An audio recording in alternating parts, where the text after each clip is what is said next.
Welcome to Forest of Ash, Lesson 16, Hexes, Curses and Banishing. I suspect a huge chunk of society, when they think of a witch, see us as old crones pointing a bony finger and sending out a wicked curse. And I am sure there are quite a few witches that actually do that, and people that we would like to do it to on occasion. But I'm not going to advocate it in this lesson. What I want to do is share knowledge. Knowledge is power. If you know about curses and hexes, then you are going to be forewarned and forearmed. If you choose to hex or curse, then that, of course, is your right to do so. Just be mindful of the backlash. I'm also not going to get on a soapbox and spout off about morals, taking the high ground, karma, etc. That choice is yours to make and yours alone. My personal thoughts are, if you get cross or upset about something or with somebody, stop, think. Don't just blindly work a spell to curse or hex someone in the heat of anger. Let the hurt die down first, and then decide what course of action to take. Sometimes there are situations that warrant some kind of action or reaction, and sometimes it is not easy to decide what course to follow. A good rule of thumb to follow is if you would not do it in reality, then don't do it with magic. Make sure that what you do, whatever kind of defensive action you take, is equivalent to the action that was taken against you. You would not blow up someone's car just for stepping on your toe, would you? Think about your plan of action. If you feel uncomfortable in any way, then don't do it. Go back to the drawing board and come up with plan B, C, or D, and all the rest of the letters in the alphabet if need be. Curses and hexes are not for the faint-hearted, and if you decide that is the path you want to go down, I urge you not to take them lightly and never chuck them about willy-nilly. Take responsibility for your actions. You also need to be very, very sure that the person you are sending the curse or hex to is the person responsible. Okay, so let's look at what hexes and curses are. Just as there are hundreds and thousands of love and prosperity spells, there are probably just as many for hexes. Some of them involve long, complicated rituals, some require all sorts of ingredients, and some are just gestures with a hand or a word. So, what is the difference between a hex and a curse?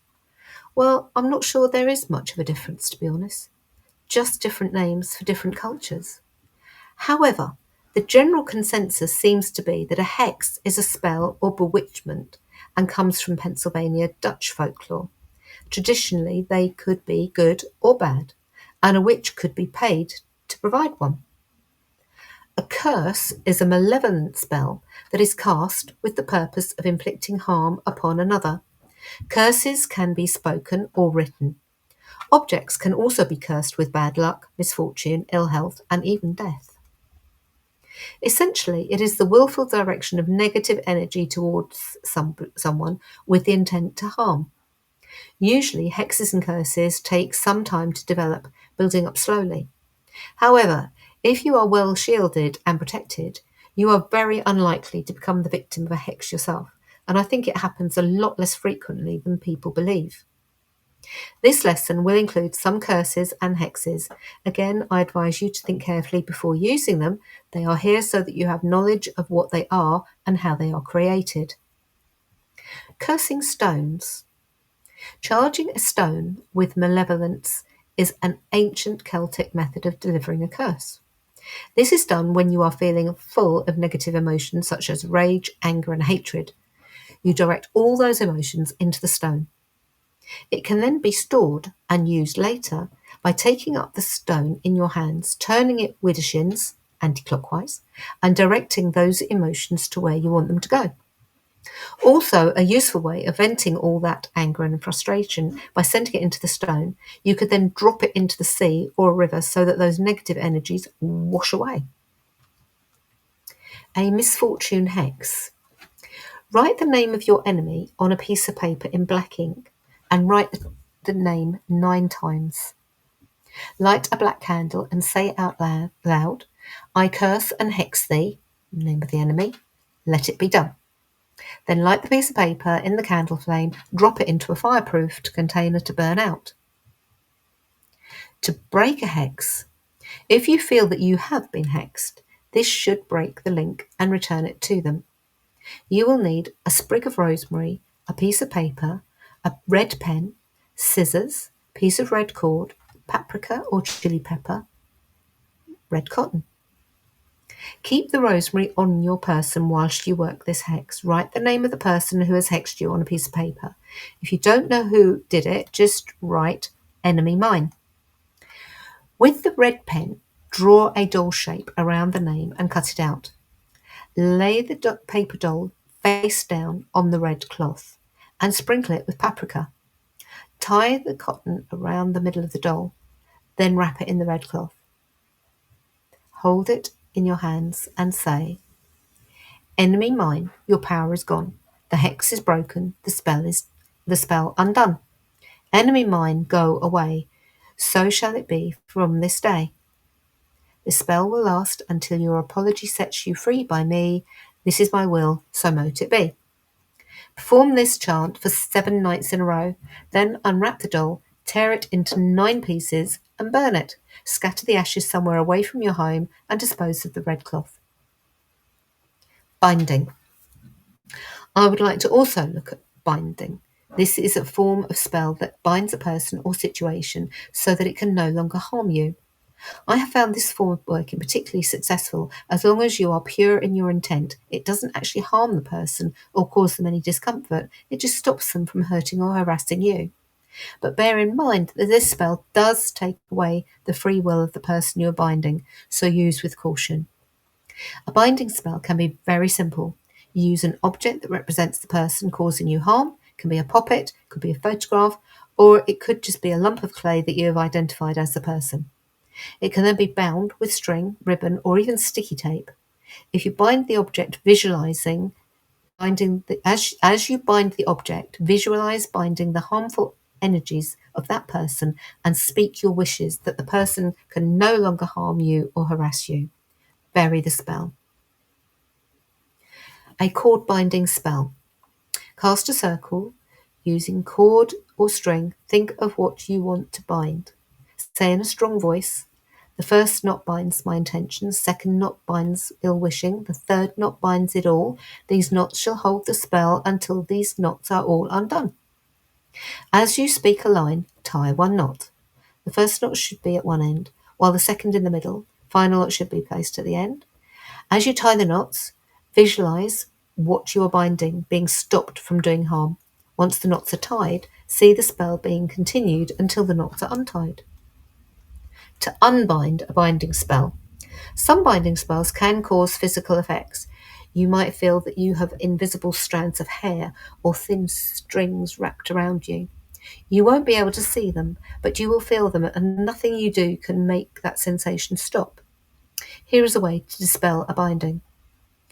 Cut a small piece of your own hair and put it in a bowl. Light 3 candles, 1 red, 1 white, and 1 green.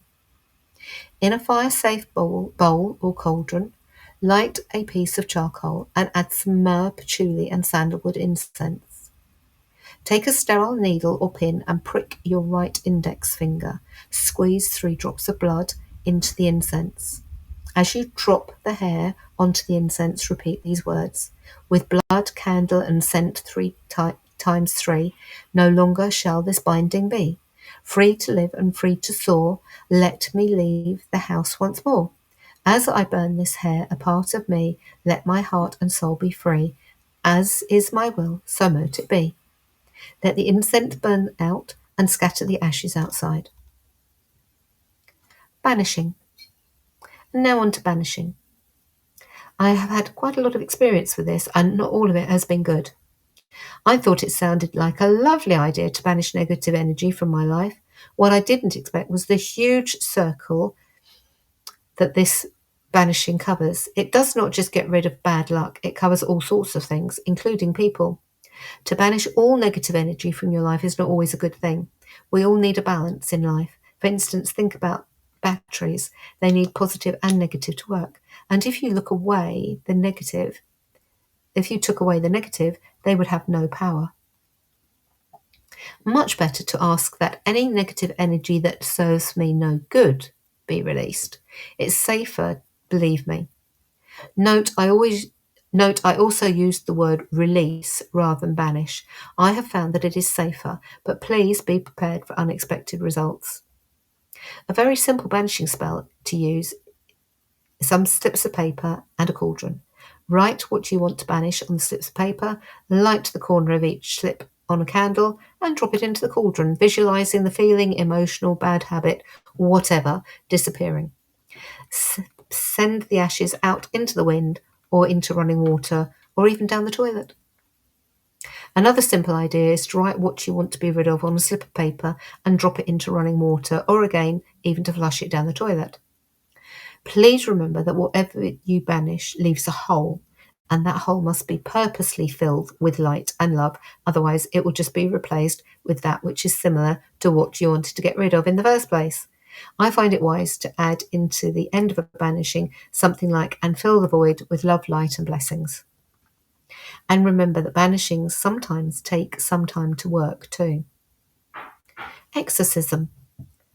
Leading on from banishing is exorcism, meaning to drive out or ward off evil spirits, according to the dictionary anyway. I do think that the likelihood of evil or malevolent spirits haunting a place is very slim. I do think that spirits get trapped or caught in places where they don't want to be, and they get frightened or confused and don't know where to go. I have experienced helping spirits to move on. One particular instance was in a small shop in Dorset. Things kept getting moved in the shop window, and the owner, although not frightened, was concerned. Myself and a couple of friends, a witch and a druid, performed a small seance in the shop using a spirit board. What caused a lot of confusion at first, which caused a lot of confusion at first because the spirit turned out to be a young girl who couldn't spell. However, it turned out that she was killed in a fire in the house a couple of centuries before and didn't know what had happened or where her family had gone. She felt abandoned and confused. She was moving things about because she was crying out for help. We aided her and guided her to move on to the Summerlands. There was also another spirit in the shop, an elderly gentleman that we made contact with. He didn't want to move on as he liked being there, but we made him promise not to cause any mischief. A word of caution with exorcism. Bear in mind that just asking a spirit to move from the place they are in will only move them onto another place on this earth. They need to be helped and guided to move on to the other world. In my experience, you don't need lots of candles, crosses, sacred water, or Bibles. Just contacting the spirit and talking to it, then helping and guiding them crossing over is really all that is usually needed. And to end on something nice. Hex signs. American folk magic uses hex signs, but they aren't bad or evil. They are a form of protection, good luck, or prosperity.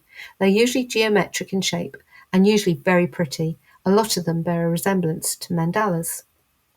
They are hung outside or just inside the home to bring peace, love, and prosperity to the home and to keep out bad luck. Some symbols used in hex signs and their meanings. Tulip, faith. 5-point star, protection, good luck. 8-point star, wheel of the year. Hearts, love. 6-point star, protection, referred to in German as Hexfuß, which translates as witch's foot. Colours are important too, pretty much the same correspondences as we use in colour magic. Funnily enough, some of the old hex signs were used to ward against witches. Homework. 1. Design a hex sign, detailed what symbols you would use and why, and what your purpose is, love, protection, etc. Please include a photograph. 2. Thinking about protection for yourself, your family, and your home. Who, what would you use to protect you against? What would you use to protect you against curses? What deity, what crystals or herbs? 3. This lesson is really for information. It must be your choice as to whether you use curses or hexes.